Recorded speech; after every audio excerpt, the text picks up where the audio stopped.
లోపల ఏమన్నా శీతోష్ణం అంటే దోషాలు ఉంటాయి, ఏదన్నా భూమిలో ఏదన్నా ఎప్పుడో ఏదో ఈ చెరువు గట్లల్లో ఇట్లాంటి చోట ఈ మధ్య ఇల్లు కట్టేస్తున్నారు, విల్లాస్ కానీ. అప్పట్లో పశువులను ఎవరినో ఏదో ఒక బాడీస్ అక్కడ కళేబరాలు కనుక ఏవైనా పాతి పెట్టి ఉంటుంటే శల్య దోషాలు వస్తాయి. ఆ ఇంటి వాస్తులో ఇంకా పూర్తిగా మనకు సమస్య తీరకపోతే నెగిటివ్ ఎనర్జీస్ బయట ఉన్నవి లోపలికి ఆకర్షించబడతాయి, వాటికి ఒక మార్గం దొరుకుతుంది. ఆ తర్వాత ఇంటిలో మనుషులు, ఈ ఇంట్లో మెంబర్స్ అందరూ ఒకరికొకరితో కొంచెం ఘర్షణ పడినప్పుడు కానీ, డిప్రెషన్, నెగిటివ్ థాట్స్ ఎంటర్టైన్ చేసినప్పుడు ఇంకా నెగిటివ్ ఎనర్జీస్ ఎక్కువ రావడానికి ఇంకా అవకాశం పెరుగుతుంది. ఈ అన్నిటి ప్రాబ్లమ్స్కి మనం చూసుకోవాల్సింది ఏంటంటే, అసలు ఈ నెగిటివ్ ఎనర్జీస్ని మనం పారద్రోలగలగాలి. ఈ ఇంటి లోపల ఎనర్జీస్ మనకు ప్రాబ్లం ఎక్కడొస్తుందంటే ఇంబ్యాలెన్స్ అవ్వడం వల్ల మన బాడీలో కూడా వాత, పిత్త, కఫ అనే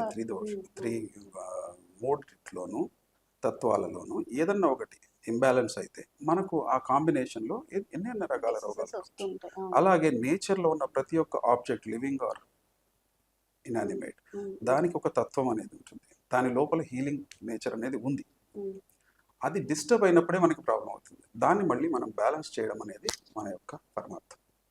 దీని గురించి మేము గత 20 సంవత్సరాలుగా ఒక సాధన, దీనికి ఇన్స్టిట్యూట్ అనేది కానీ ఏమీ లేదు, గురువుల యొక్క శుశ్రూషలో ఈ సమస్యని మనం దృష్టిలో పెట్టుకొని వాస్తుశాస్త్రం, తర్వాత పెండ్యులం డౌజింగ్ అనే ఒక సబ్జెక్ట్ని దీనిలోకి అన్వయించుకొని జాగ్రత్తగా దాన్ని బట్టి ఒక ఇంటి యొక్క ఎనర్జీస్ డిస్టెన్స్ రీడింగ్, దూరం నుంచి కానీ అది ఎక్కడ ఉన్నా లేదు, మనం అక్కడ సైట్లోకి వెళ్ళి దాని యొక్క ఎనర్జీస్ ఎలా ఉన్నాయి, ఒకవేళ నెగిటివ్ ఉంటే ఎటు నుంచి ఎంటర్ అవుతున్నాయి, ఎలా బిహేవ్ చేస్తున్నాయి, దాని బ్రహ్మస్థానం గట్టిగా ఉందా లేదా, ఈ యొక్క సమస్యల వల్ల బ్రహ్మస్థానం వీక్ అవుతుందా, వాళ్ళ ఇంటి యొక్క ఎనర్జీ ఇమ్యూనిటీ వీక్ అవుతుందా, అది వేరే ఏ దిశాదోషాల్లోకి పరిణమిస్తోంది, ఇవన్నిటినీ మనము కూలంకషంగా దాన్ని మ్యాపింగ్ చేసుకుంటాం.